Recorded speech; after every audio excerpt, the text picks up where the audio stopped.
All right, for the sake of time, this video or the 1.5 section is going to get broken into two parts. So this second part, we're just going to run through a couple of examples. Same stuff, parallel and perpendicular lines.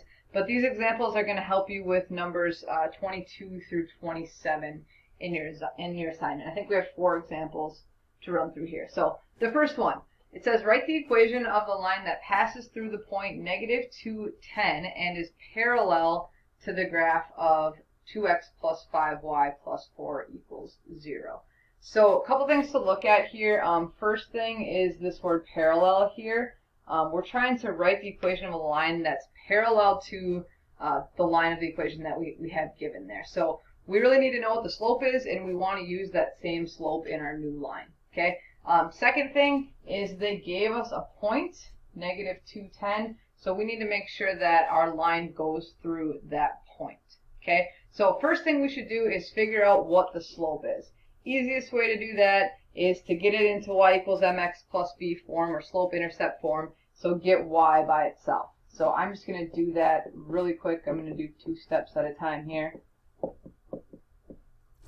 And 5y equals -2x minus 4. Divide everything by 5. And y equals -2/5 x minus 4/5. Okay, so really the only reason why we did that is we needed to figure out what the slope is. So the only thing that we're really taking from that equation is this right here, the slope. So this is the m that we need to use. Okay, then we got to go back up and look at our point. So they gave us -2, 10. I think the easiest thing to do is to use point slope form here. So y minus y1 equals m times x minus x1. And we can pull our x1 and our y1 from the point that they gave us. Okay, so now we can just substitute all of that stuff in. So we're going to end up with y minus 10 from y1 equals our m, which is -2/5. And then x minus -2. And we can clean that up. We have 2 negatives in a row, so we can turn that into a positive. Okay? Then we're just going to distribute our -2/5 out. And we're going to have -2/5 x. And then -2 times 2 is obviously -4/5. Okay, and then we're going to add 10 to both sides. So y equals -2/5 x. And then I would just kind of walk to the side here and think of your 10 in terms of fifths. So how many fifths is 10? Well, 10 would be 50 fifths. 50/5 is the same as 10. And that's going to help us here with adding. So -4 plus 50 is 46. And then our common denominator is our 5. All right, and that's it. So not the most lovely looking equation ever, but that is our answer. I think the problems in the book say to write your equation in standard form, and you don't need to worry about that. You can leave it in slope-intercept form just like that is fine. Okay. Second example, write the equation of the line that passes through the point 2, -3 and is perpendicular to the graph of 6x minus 8y minus 5 equals 0. Okay, so same idea as the last problem we did, except this time when we find that slope, we can't just use it. We actually have to do something with it. We have to find the opposite reciprocal of it so that we end up with a perpendicular line. Okay, so initial stuff is the same. We still want to solve for y. So I'm going to subtract 6x and add 5 from both sides.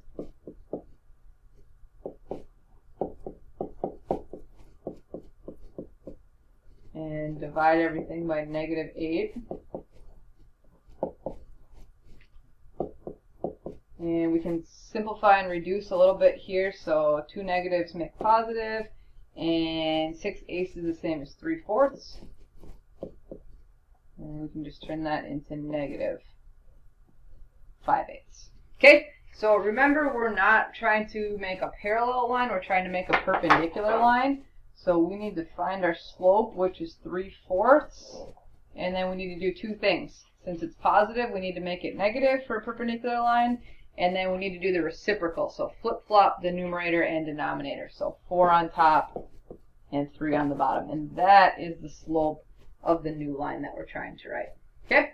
And then same as before, find your x1, find your y1.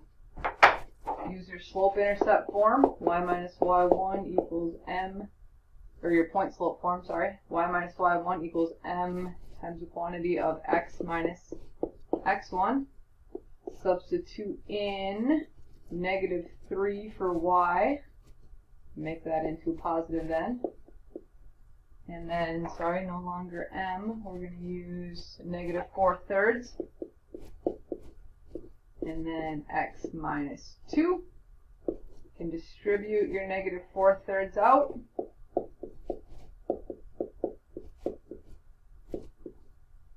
And then negative times a negative is a positive, so positive 8/3. And then we're going to subtract 3 from both sides.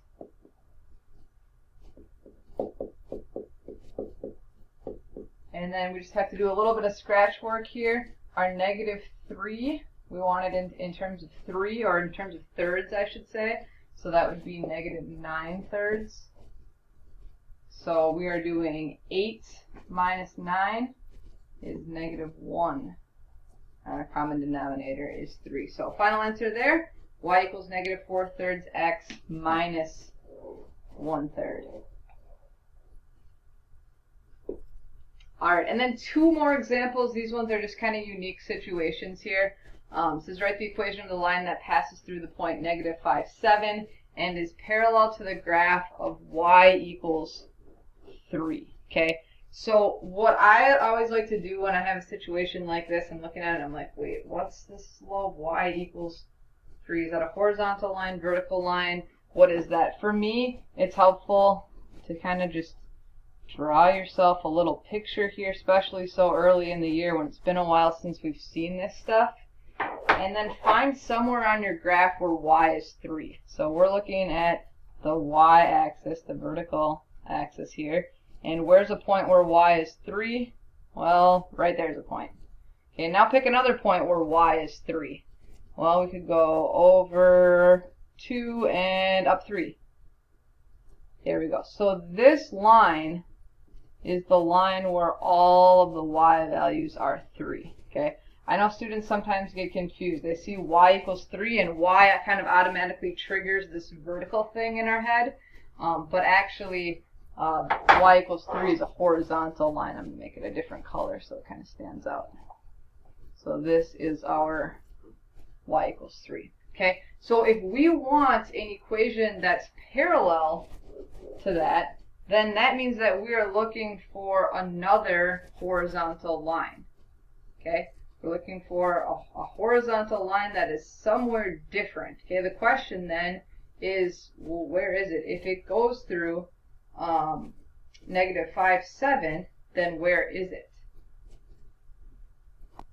And again, I'm kind of a visual person when it comes to this kind of thing, so I'm just going to use that little sketch of a graph that I made, and I'm actually going to find -5, 7. And it doesn't need to be perfect. This is just kind of for our own sake here. But we're going to go back about 5 and up about 7. We're right up here.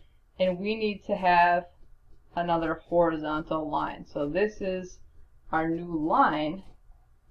Now, what's the equation for it? Okay, well, we know it has to be y equals something, and that something is whatever the y value is at that line. So the y value is not -5. We're not way down here. We are up here where y equals 7. So the answer to this is simply y equals 7. Okay? Same horizontal line, it's just up higher on your graph. Similar situation, it says write the equation of the line that passes through 1, 9 and is perpendicular to the graph of y equals -10. So once again, I'm going to start with a little graph, and I'm just going to sketch in red y equals negative 10. So somewhere down here at negative 10, we have a horizontal line, and we just talked about that. If it's a y equals, it's going to be a horizontal line. Okay, now we have to go back to the very beginning of the part 1 notes, which said that if you want something perpendicular to a horizontal line, then it has to be a vertical line, and I think we probably all know that. So we're looking for a vertical line somewhere, this line right here, okay, so that it goes through the point 1, 9. So I'm just going to go on the graph. I'm going to go over 1 and up 9, put a point, and we know that our new line that we're asked to draw or make goes just like that. Now the question is, what is the equation for that line? Okay, well, y equals a number, y equals a constant, that makes a horizontal line. We want a vertical line, so it's not a y equals, it's an x equals. Okay, and then all we have to do to figure out what that x is look back up at our x value, and it's the 1, x equals 1. So every single point on this line has an x value of 1. Every single point is 1 unit over from the y-axis. Okay? That is it for the notes. Your practice assignment is right here. It's page 35 in the textbook, 1 through 4, 12 through 20. That can all be accomplished from the first part of the notes. And then, like I said at the beginning, what I just did here is good for 22 through 27. And you can disregard the standard form. You can write your answers in slope-intercept form. That's fine. Okay?